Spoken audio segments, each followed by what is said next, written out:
அத்தாவும் அம்மாவும் பிள்ளைகளுக்கு என்ன துவா செய்கிறோமோ அதை அப்படி பழிச்சிடும்.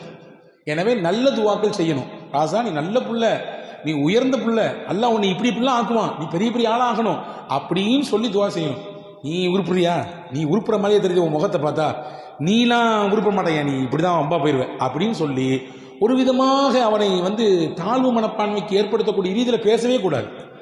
இன்னைக்கு பாருங்க, இன்னைக்கு உலகமே ஒருவருடைய குரலுக்கு மயங்கி சொக்கி இருக்கிறது. யாருடைய குரல் சொல்லுங்க பாப்போம். திருக்குரான் ஓதினால் அப்படியே அவருடைய குரலிலே லயித்து போகிறோம்.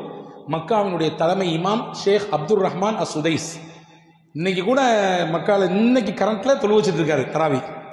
மிகப்பெரிய இமாம். அவர் இமாம் மட்டுமல்ல, சவுதி அரேபியாவுடைய ஒரு முக்கியமான அமைச்சர். அவர் அமைச்சர்.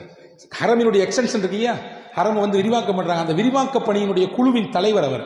நான் எதுக்கு சொல்ல வர செய்தியை சொல்றேன் கேளுங்க. அவர் ஒரு நாள் மக்காவிலே பயான் பேசுகிறார், மக்களுக்கு மத்தியிலே உரையாற்றி கொண்டிருக்கிறார். அப்போ ஒரு கதை சொல்றாரு. என்ன கதை அப்படின்னா, ஒரு ஊர்ல ஒரு பையன் இருந்தான், சின்ன பையன். சின்ன பிள்ளைன்னா எப்போதுமே சேட்டை பண்ணுவோம், அதே மாதிரி அவனும் சேட்டை நிறைய பண்ணுவான். ஒரு நாள் அவங்க வீட்டுக்கு ஒரு விருந்தாளிகள் கூட்டம் வந்துச்சு. விருந்தாளிகள் வந்த உடனே அம்மா என்ன செஞ்சாங்க, நல்ல விதவிதமான சாப்பாடுலாம் சமைச்சு கொண்டு போய் பரிமாறணுன்ற எண்ணத்தில் வேக வேகமாக அடுக்கலையிலேருந்து சாப்பாடு சமைச்சிட்டு இருக்காங்க. இந்த பையன் விளையாண்டுக்கிட்டே ஓடி போய் வெளியேந்து வந்தான். நிறைய கை நிறைய மண். அந்த மண்ணை கொண்டு வந்து என்ன செஞ்சான், சாப்பாடு செஞ்சு வச்சிருக்கக்கூடிய அந்த புது சாப்பாட்டில் தூக்கி போட்டான். போட்டு அதை கலக்கி விட்டான். மண்ணை தூக்கி சாப்பாட்டில் போட்டு கலக்கியாச்சு. இப்போ அவள் அம்மா எவ்வளோ கோவம், நம்மளால என்ன சொல்லியிருப்பான், அவ்வளோதான், அது நடக்கிறதே வேற.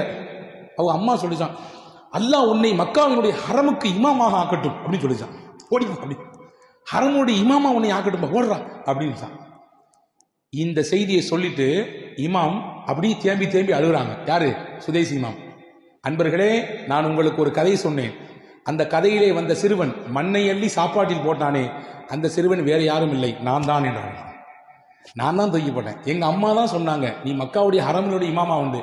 அல்லாஹ் அந்த துவாவை அல்லாஹ் கபூலாக்கி விட்டான். இன்னைக்கு நான் ஹரம் ஷரீஃபினுடைய இமாமாக இருக்கிறேன் என்று சொன்ன செய்தி சமீபத்தில் நிறைய வாட்ஸ்அப் குழுக்கெல்லாம் இது பரவச்சு. நான் பார்த்துருப்பீங்க, படிச்சிருப்பீங்க. அன்பர்களே, பெற்றோர்கள் கேட்கக்கூடிய துவா அது வாழ்க்கையில் பலிக்கும். என்ன வேணாலும் சரி, நல்லதானாலும் சரி, கெட்டதானாலும் சரி, பலிச்சிடும்.